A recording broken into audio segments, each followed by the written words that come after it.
Neo Skin hair fall ni arikattadaaniki GFC treatment. Your skin and hair care just a phone call away.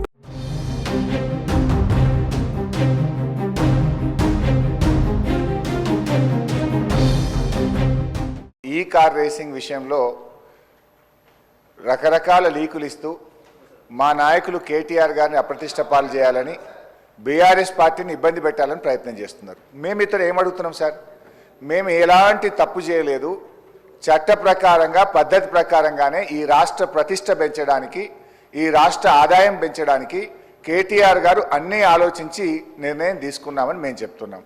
సభలో ఒక మంచి చర్చ చేద్దాం. నేనేమంటున్నా అంటే ఒకవేళ మేము తప్పు చేసినామంటున్నారు కదా, ఏం తప్పు చేసినామో ఈ సభలో చర్చ చేయడం ద్వారా ఈ రాష్ట్ర ప్రజలకు చెప్పండి.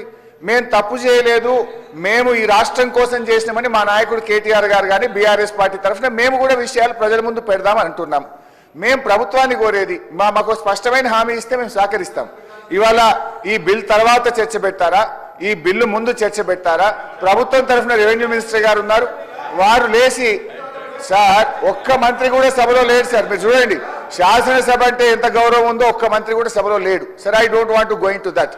మేము అనేది ఒక్కటే, ఈ కార్ రేసింగ్ విషయంలో ఈ అసెంబ్లీ నడిచేటప్పుడు ఒక ఎమ్మెల్యే గారి మీద అక్రమ కేసు పెట్టిండ్రు. దయచేసి మీ ద్వారా కోరేది, ప్రభుత్వం చిత్తశుద్ధి ఉంటే మీరు పెట్టింది అక్రమ కేసు కాకపోతే వెంటనే ఈ సభలో ఈ కార్ రేసింగ్ అంశం మీద చర్చ జరపాలని మీ ద్వారా ప్రభుత్వాన్ని కోరుతా ఉన్నాం.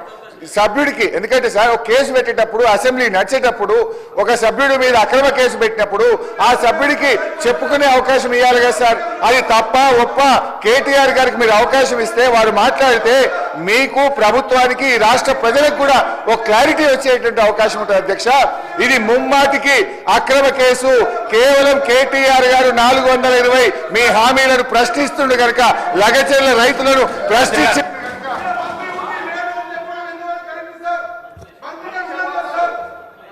అధ్యక్ష,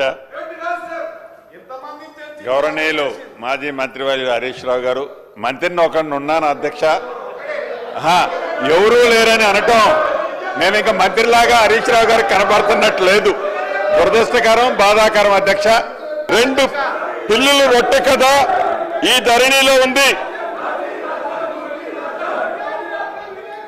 ఏదైతే 2 పిల్లుల మధ్య ఒక రెట్టె కథ గ్రామీణ ప్రాంతాల్లో కథలుగా చెప్పుకుంటారు అధ్యక్ష.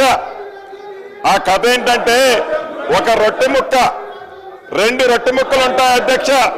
ఆ రొట్టె ముక్కలో ఒక పిల్లి ఆ సైజ్ ఎక్కువ ఉందని, ఇంకొక పిల్లి ఈ సైజ్ ఎక్కువ ఉందని కోతి పంచాయతీ చేస్తుంది అధ్యక్ష.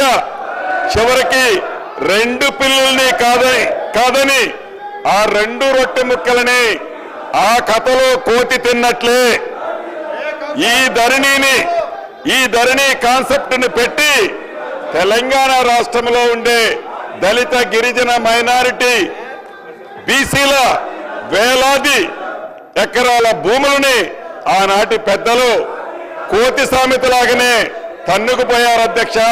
ఈ ధరణిని పెట్టి అదే రకంగా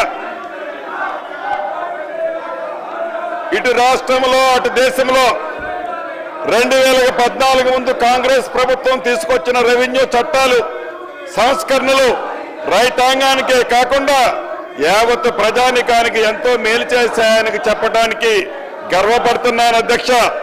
అదే నిబద్ధత, అదే ఆశ, అదే ఆశయాలతో ప్రతిష్టాత్మకంగా ప్రవేశపెట్టిన ఈ భూభారతి 2024 రెవెన్యూ చట్టం నిజమైన ప్రజల చట్టం. అక్షరాల భూమి ఉన్న ప్రతి ఒక్కరికి ఇది చుట్టం అధ్యక్ష. అంతేకాదు, దేశ చరిత్రని సరికొత్త సంస్కరణలతో లిఖించిన 3 వ్యక్తుల గురించి ఇక్కడ చెప్పుకోవాలి అధ్యక్ష. అదృష్టవశాత్తు ఈ సంస్కరణలన్నీ చేసింది తెలంగాణ బిడ్డలే కావటం మరొక విశేషం.